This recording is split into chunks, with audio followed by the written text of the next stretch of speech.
मोहतरम हजरात, अस्सलाम वालेकुम। 2024 का इलेक्शन डिक्लेयर हुआ है, नॉमिनेशन शुरू हो गया है। कई पार्टियां अपने अपने पार्टी के बी फॉर्म दिए हैं, जिसकी वजह से पार्टी में हंगामा हो रहा है। ऐसी हालत में नौरंग कांग्रेस पार्टी 543 लोकसभा इलेक्शन पर चुनाव लड़ने तैयार है। काश आप तमाम नॉमिनेशन करने के लिए तैयार हूँ तो, क्योंकि हालात हाजिरा में हर धर्म का आदमी अपने अपने धर्म की इंसाफ को लेकर मैदान में उतर रहा है, जिनमें माननीय पूज्य गुरुजी दिंगालेश्वर स्वामी जी 40 स्वामियों को लेकर अपने समाज की नाइंसाफ़ी को लेकर चुनाव मैदान में आने तैयार हुए हैं। ये पूरे देश के लिए एक नया संदेश है। इसी तरह हर धर्म के स्वामी जी या फिर इमाम साहब या फिर खतीब साहब, मुतवल्ली या सुदूर मसाजिद मैदान में आकर अपने अपने हलकों में अपनी अपनी दावेदारी थोपें तो बेहतर होगा। लेकिन ऐसा करेंगे नहीं करेंगे वो अपना अपना मामला है। मसलन बीदर लोकसभा आसानी से एक मुसलमान मोतबर शख्स जीत सकता है। कब? सबसे पहले मोतबर शख्स आगे आए। आगे आने से पहले नतीजे की परवाह न करे। अगर अपनी डिपॉजिट जब्त कर लेकर मैदान में उतरे, तभी तो एक नया संदेश या नया पैगाम देश को दे सकते हैं। दूसरा हलका है बेंगलुरु नॉर्थ, जहाँ पर 7 लाख मुसलमान हैं। पिछली बार जो उम्मीदवार जीते हैं 5 लाख वोटों में जीते हैं।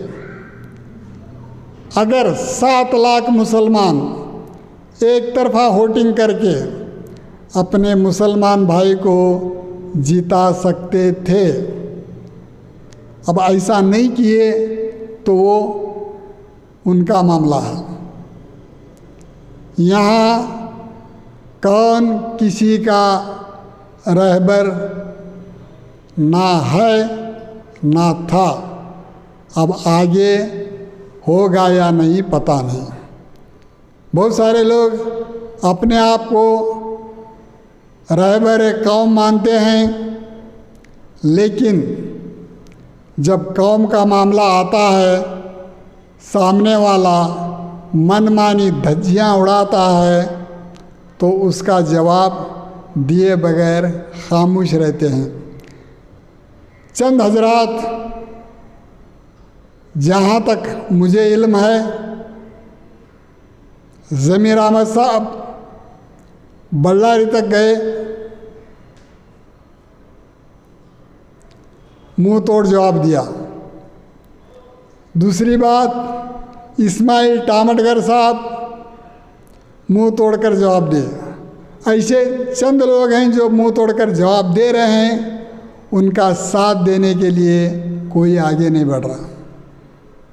तो ऐसे हालात में हम किसे अपना रहबर मान रहे हैं, खुद हमें पता नहीं है।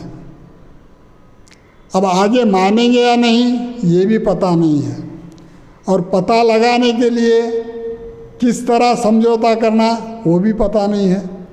जब कुछ भी पता नहीं है तो ये बोलना भी बेकार है।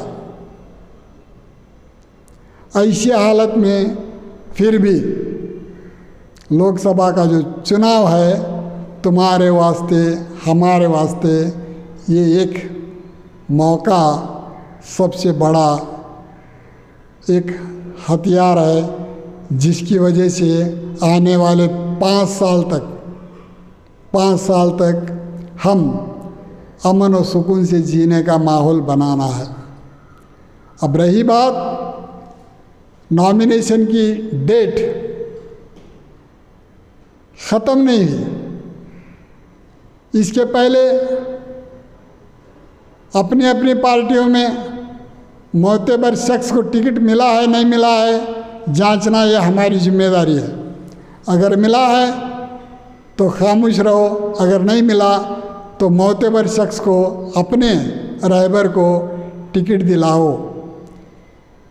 अगर टिकट नहीं मिली तो मैं ये नहीं कहूँगा कि आप बागी बन जाओ, ऐसा नहीं कहूँगा। तुम्हारी पूरी ताकत लगाओ, मोतबर शख्स को दिलाओ।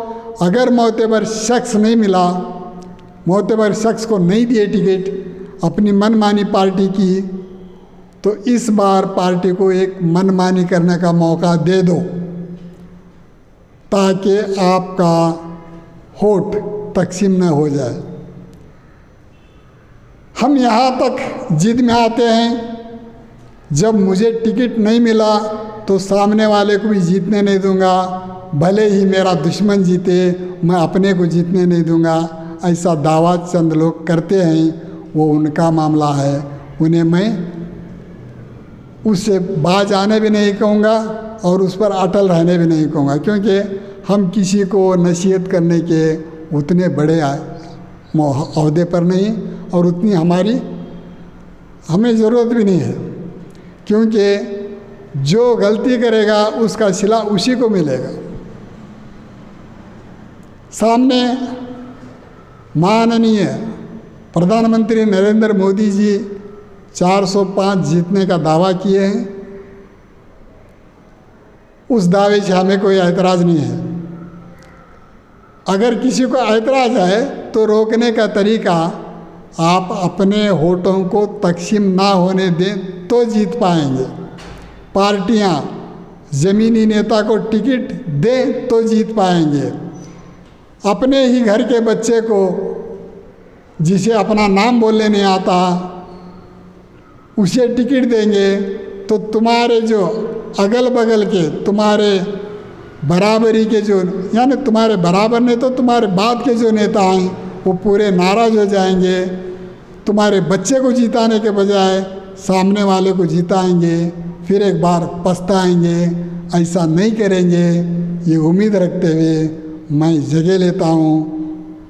अगर हमारी पार्टी नवरंग कांग्रेस पार्टी से आप चुनाव लड़ना चाहते हैं तो हम बी फॉर्म दे रहे हैं। ज़बरदस्ती देकर वोट फोड़ने का काम हम नहीं करेंगे। इतना कहते हुए मैं अपनी बात को ख़त्म करता हूँ। मेरा नंबर है 9731269463। अल्लाह हाफिज़।